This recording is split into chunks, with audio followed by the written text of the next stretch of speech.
অনেকের কাছে নোবেল হলো সর্বোচ্চ সম্মানজনক পদক।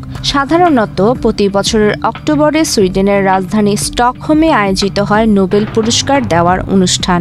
একজন লেখক, অর্থনীতিবিদ, বিজ্ঞানী, এমনকি একজন রাজনীতিবিদও নোবেল পুরস্কার পেতে পারেন। তবে বিশ্বের সবচেয়ে সম্মানজনক এই পদকও কেউ কেউ স্বেচ্ছায় প্রত্যাখ্যান করেছেন। শান্তিতে নোবেল পুরস্কার প্রত্যাখ্যান করা একমাত্র ব্যক্তি উত্তর ভিয়েতনামের রাজনীতিবিদ লি ডাক থো। তিনি ছিলেন একজন ভিয়েতনামের বিপ্লবী, কূটনীতিবিদ এবং রাজনীতিবিদ।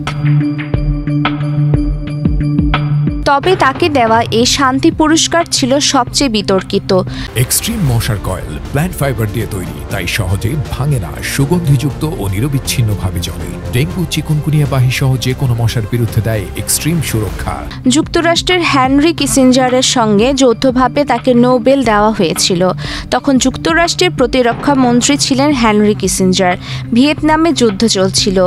লি ডাক থো ভিয়েতনামের বিপ্লবী ও কূটনীতিবিদ ছিলেন। প্যারিসের যুক্তরাষ্ট্রের সঙ্গে যুদ্ধবিরতি নিয়ে আলোচনার জন্য তিনি যৌথভাবে নোবেল পুরস্কার পান।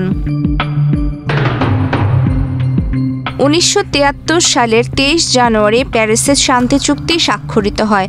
চুক্তিতে ছিল 80 দিনের মধ্যে যুদ্ধবন্দীদের মুক্তি দেওয়া, যুদ্ধবিরতির সিদ্ধান্ত, দক্ষিণ ভিয়েতনামে সাধারণ নির্বাচন, দক্ষিণ ভিয়েতনামে মার্কিন সহায়তা অব্যাহত রাখা এবং উত্তর ভিয়েতনামের সেনাদের দক্ষিণ ভিয়েতনামে অবস্থান করা।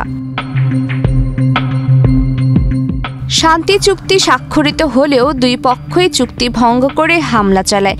যুদ্ধ থামেনি দাবি করে লি ডাক থো নোবেল পুরস্কার প্রত্যাখ্যান করেন।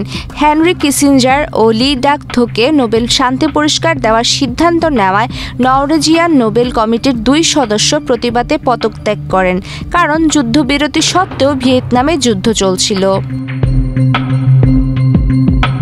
উল্লেখ্য, শান্তিতে এবছর নোবেল পুরস্কার পেয়েছেন ভেনেজুয়েলার বিরোধীদলীয় নেতা মারিয়া করিনা মাচাদো।